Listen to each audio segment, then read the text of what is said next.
Кыргыз тили 3-класс мугалим Сапаркулова Чынара Жакыпбековна. Саламатсыңарбы балдар? Бүгүнкү сабакка маанайыбыз кандай? Жакшыбы? Анда эмесе сабакты баштайбыз балдар. Бүгүнкү сабактын темасы ата тооштун жекелик түрү. Өткөндө биз ата тоош сөздөр менен таанышканбыз. Заттын аты аталбаган сөздөрдү биз ата тооштор дейбиз. Булардагы зат атоош, сын атоош, сан атоош, этиш сыяктуу эле сөз түркүмдөрү катарына кирет дагы. Биз болгондо буларга заттын атын атап көрсөтпөсө, булар эмне болот экен? Ата тооштор болорун билгенбиз. Бүгүн биз ата тооштун жекелик түрү, көптүк түрү жөнүндө жалпы маалымат аласыңар балдар. Бүгүнкү сабактын максаты ата тоош сөз түркүмү тууралуу билебиз. Азыр эле мен сабактын темасы менен түшүндүрүп жатканда мен силерге жалпы маалымат берип кеттим. Ата тоош сөз түркүмү тууралуу маалымат алганбыз. Экинчи ата тооштун жекелик жана көптүк түрү жөнүндө маалымат алабыз. Ата тоош сөздөрдү колдонуп сүйлөм түзө алабыз балдар. Карагыла, ата тооштор жекелик жана көптүк түргө бөлүнөт. Жекелик дегенде улардын мүчөсү жок болот балдар, көптүк түрдө улардын мүчөсү кошулат. Мен, сен, сиз, ал деген ата тооштор жекелик түрдө биринчи жак, экинчи жак, үчүнчү жак болуп бөлүнүп кетет. Негизи эле биринчи жак карагыла, ата тоош мен киного бардым, экинчи жак сен киного бардың, сиз киного бардыңыз, үчүнчү жак ал киного барды. Бул жерден эми көңүл бургула балдар. Эгерде биз ата тоошту мен, сен, сиз, ал деп айтып атпайбыкпы? Ошонун мүчөлөрү бар. Мына биринчи жак мен киного бардым. Экинчи жак мүчөсү сен киного бардың. Сылык түрү сиз киного бардыңыз. Бул сылык түрү болуп атат. Үчүнчү жак ал киного барды. Мүчөсү гана турат. Көрдүңөр балдар? Биз ата тоошту айтыш үчүн биз эмне кылабыз? Мен, сен, ал деген сөздөрдү сөз түрдө кошуп айтабыз. Анан сөз түрдө биз биринчи жак, экинчи жак, үчүнчү жак экенин, ата тооштун биринчи, экинчи, үчүнчү жак экенин билиш үчүн ың, ыз, деген мүчөлөр аркылуу таба алсак болот балдар. Ата тооштун жекелик жана көптүктөрүн билдик. Азыр биз жекелик түрүн гана эмне кылдык. Эми бул жерден сүрөткө көңүл бурабыз балдар. Биринчи жак мен, көрдүңөрбү? Мен деп турат. Мен. Экинчи жак сен, сылык түрү сиз, ал. Сүрөттөн көрүнүп атат силерге. Үчүнчү жактын көптүк түрү биз. Көптүк түрлөр силер, сиздер, алар. Маалымат алдык. Биринчи жак, экинчи жак, үчүнчү жак анан көптүк түрдө кетти. Мен, сен, сиз, ал. Биз, силер, сиздер, алар. Билдик болуш керек деп ойлойм балдар. Эми мына диалогту толуктап көрөйүк. Биз көбүнчө диалог түзүп атканда, диалог деген эмне балдар?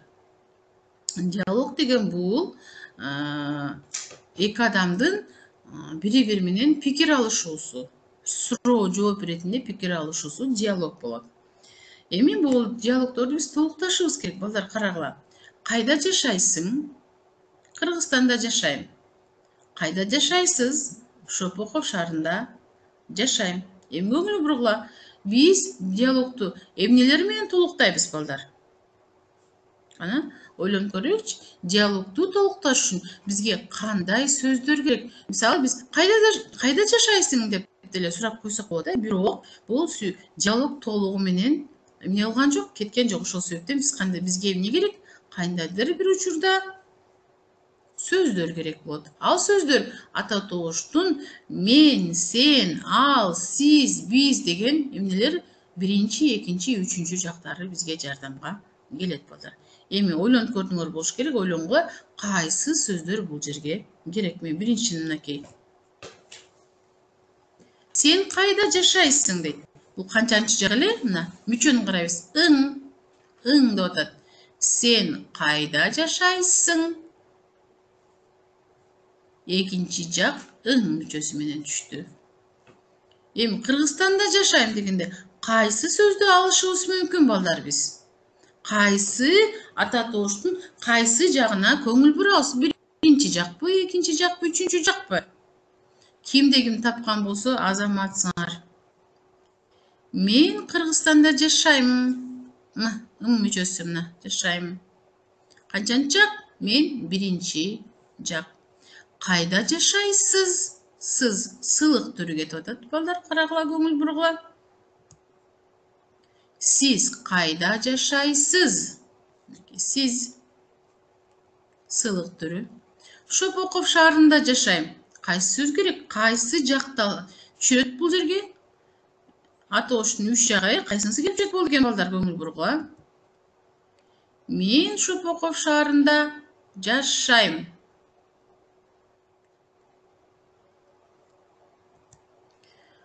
Кыргызстан кайсы облусунда жашайсыздар? Кана, кайсы жак мүчө келип түшөт? Сиздер Кыргызстандын кайсы облусунда жашайсыздар? Биз Кыргызстандын Чүй облусунда жашайбыз. Сиздер, биз бул көптүк түрү кетти. Лар мүчөсү дер, дор болуп өзгөрө берет балдар. Силер Кыргызстандын кандай кооз жерлерин билесиңер? Кыргызстандын Ысык көл, Сары Челек деген кооз жерлерин билебиз. Кайсы жак керек бизге? Биз Кыргызстандын Ысык көл, Сары Челек деген кооз жерлерин билебиз. Анан ары кайда барды? Жайлоого барды. Кайдан келишти? Ысык көлдөн келишти балдар. Кайсы жактар бизге керек? Ойлонуңуз.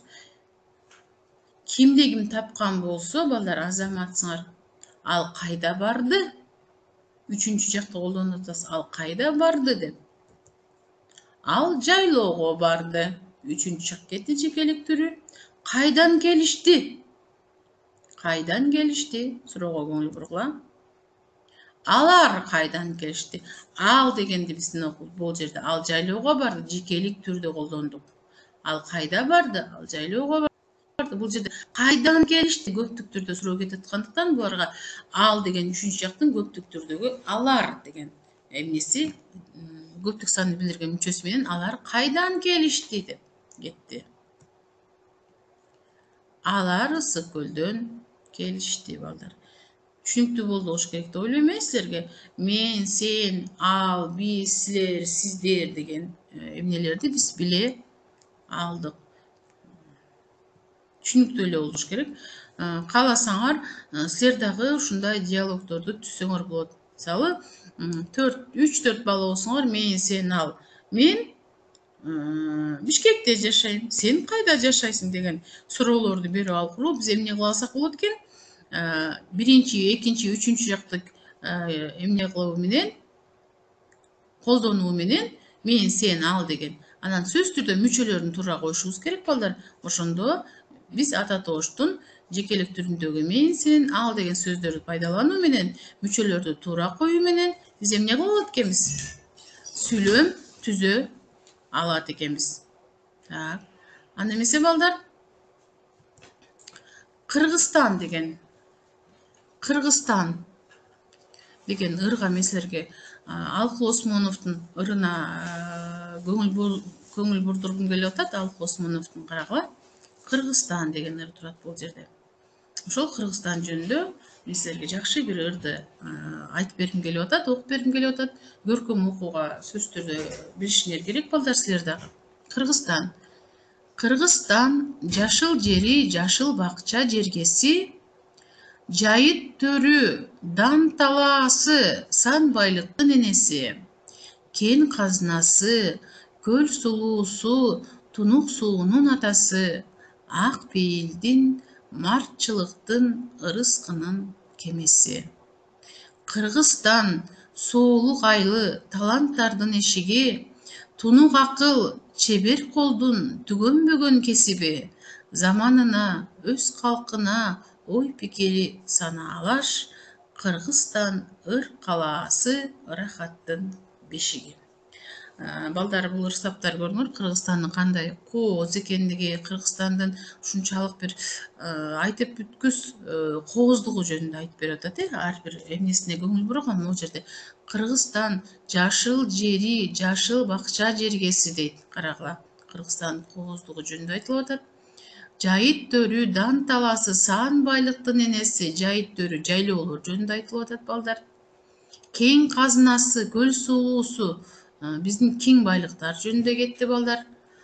Анан мартчылыктын күзүндө бизде мартчылык, молчулук болот, Анан кийин мынакей бул жерде дагы ырсаптары ушул Кыргызстандын сулуулугу жөнүндө айтылып берип жатат балдар. Эми бул жерде карагыла. Мен силерге дайын түрдө мындай ырсаптарын окуганда да ушуга басым койсоңор болот балдар. Сөз айкаштар, комментарийлер деп турат. Жашыл сөз айкаштарга мен ырсаптарынан дайым катары алып койдум силерге. Сөз айкаштар: жашыл жери, жашыл бакча жергеси. Карагыла. Бул жеке көз карашыңарды айтып көргүлө балдар.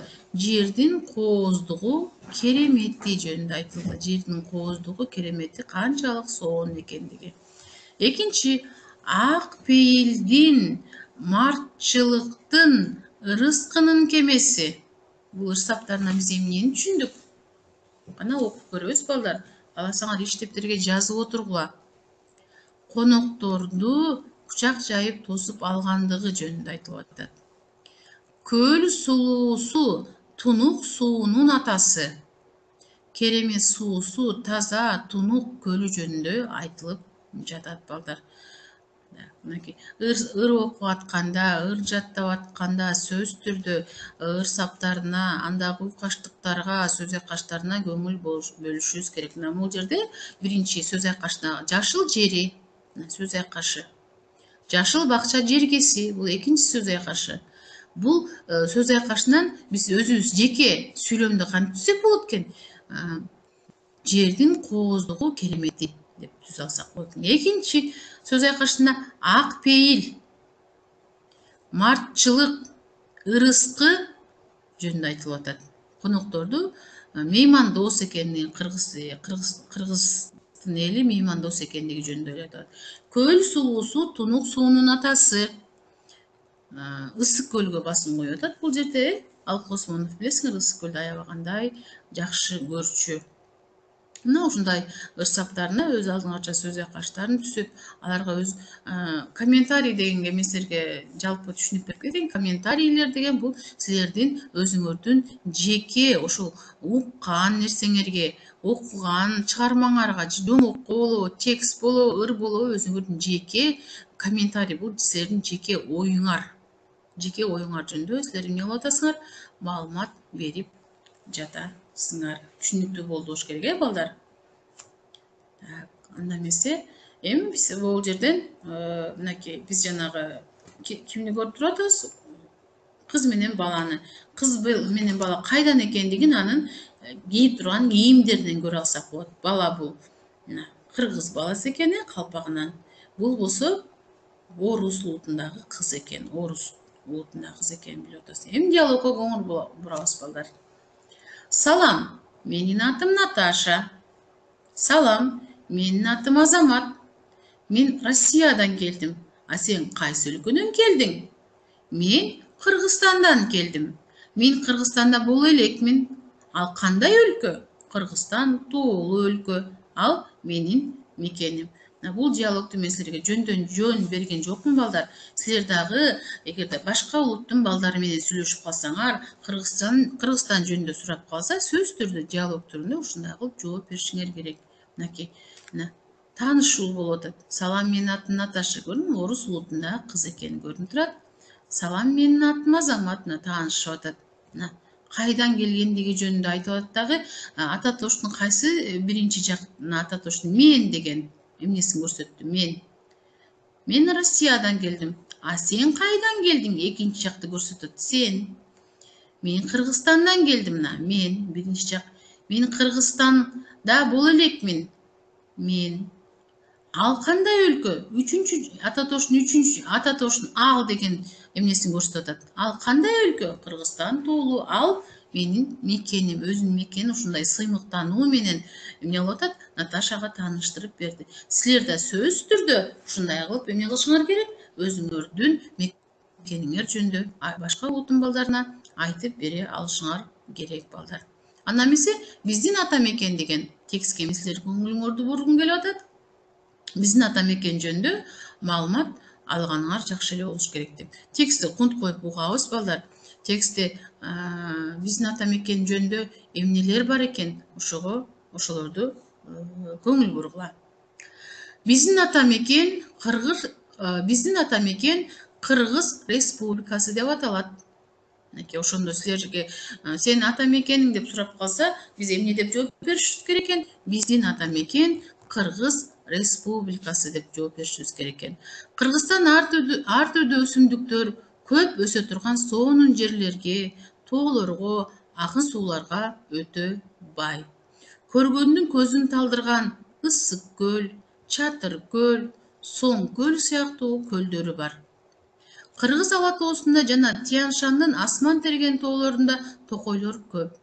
Мекенибиздин таш көмүр, кызыл кыя, сүлүктүү, көк жаңгак, кара кече, чаңгыр таш сыяктуу кендери, Ысык ата, Кой Сары, Жалал Абад, Жети өгүздөй курорттору элди суктандырат. Кыргызстандын кооз жерлерин көрүү үчүн жыл сайын ар кайсы мамлекеттерден миңдеген туристтер келишип, кыргыз элинин маданияты, адабияты, тили менен да кеңири таанышып кетишет. Мына балдар, силердин ата мекениңер жөнүндө кандай сонун нерселер айтылды. Ошондо силердин ата мекениңер жалпы маалыматтарды бир жолу кайталап кетейин силерге түшүнүктүү болуш үчүн. Анда эмесе суроого көңүл бургула. Биздин ата мекен кантип аталат? Биздин ата мекен Кыргыз Республикасы деп аталат. Экинчи, Кыргызстанда кандай өсүмдүктөр өсөт? Табабыз, Кыргызстанда кандай өсүмдүктөр өсөт экен? Өсүмдүктөр көп өсүп турган мынакей.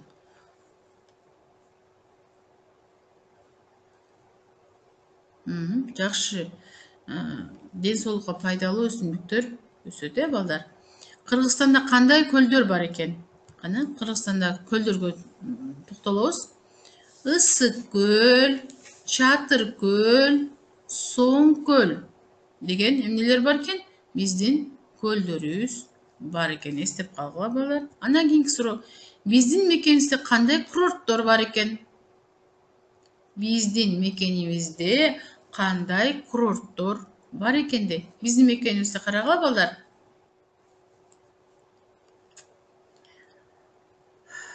Токойлор жөнүндө айтылып атат. Бул жерде көк жаңгак, кара кече, чаңгыр таш сыяктуу кендери бар дейт. Ысык ата, Кой Сары, Жалал Абад, Жети өгүз деген эмнелер бар экен бул жерде, балдар? Курорттору бар экен. Эгерде Кыргызстандын кооз жерлери, кандай кооз жерлерин билесиңер десе дагы биз эмне деп жооп беришибиз керек экен, балдар? Ысык көл, Чатыр көл, Соң көл, тоолору жөнүндө мынакей айтылып атат.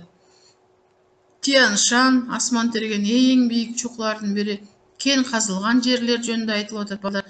Түшүнүктүү болуш керек. Суроолордун баарына жооп бере алдык деп ойлойм.